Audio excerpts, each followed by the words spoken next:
Hello, good morning बच्चों। आज हम सीखेंगे हिंदी में पाठ दूसरा है, उसका स्वाध्याय। प्रश्न 1, दिए गए शब्दकोश के क्रम में लिखिए।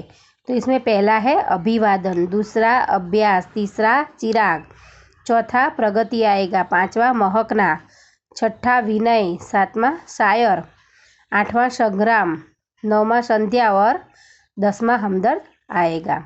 प्रश्न दूसरा, इस पाठ में आए प्रशासकीय शब्दों की सूची बनाकर उनका वाक्य में प्रयोग कीजिए। तो इस पाठ में प्रशासकीय यानी कि गवर्नमेंट की पदवी जो बड़ी बड़ी होती है उसके जो शब्द आए हैं उसके शब्द हम पाठ में से ढूंढने हैं और उसके वाक्य प्रयोग करने हैं। जैसे कि अधीक्षक यानी सुपरिटेंडेंट, प्रभाग यानी डिवीज़न, वरिष्ठ यानी सीनियर, कनिष्ठ जूनियर, सचिव तो सेक्रेटरी। तो ऐसे जो 5 शब्द है उस शब्द के आपको यहाँ वाक्य में प्रयोग करने हैं।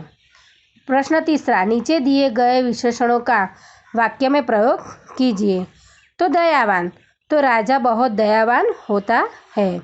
मूल्यवान, समय सबसे मूल्यवान वस्तु है। थोड़ा सा, तो जग में थोड़ा सा पानी है। तो ऐसे आपको इन सब विशेषणों के वाक्य में प्रयोग करने हैं। प्रश्न चौथा, नीचे दिए गए परिच्छेद का हिंदी में अनुवाद कीजिए। हिरण नदीनी पश्चिम बाजुए सूरतदादा विदाय लई रह्या छे। तो हिरण नदी की पश्चिम की तरफ सूरतदादा विदा ले रहे हैं।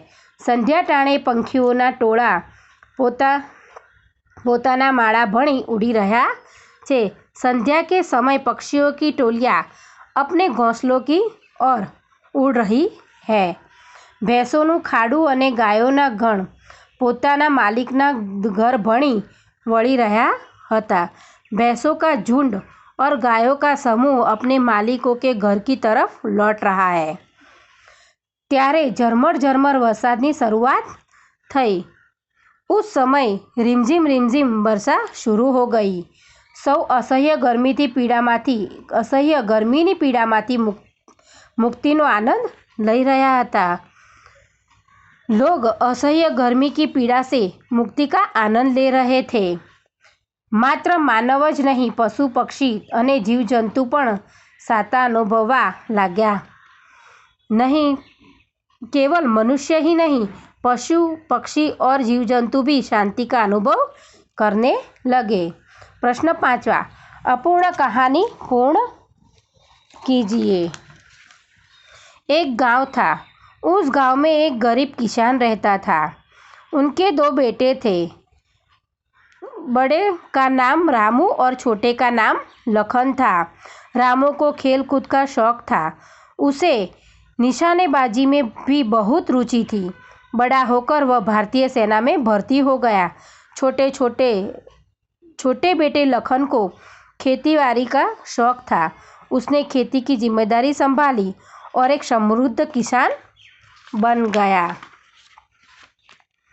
भारत पाकिस्तान के बीच युद्ध हुआ। रामू ने बड़ी बहादुरी दिखाई।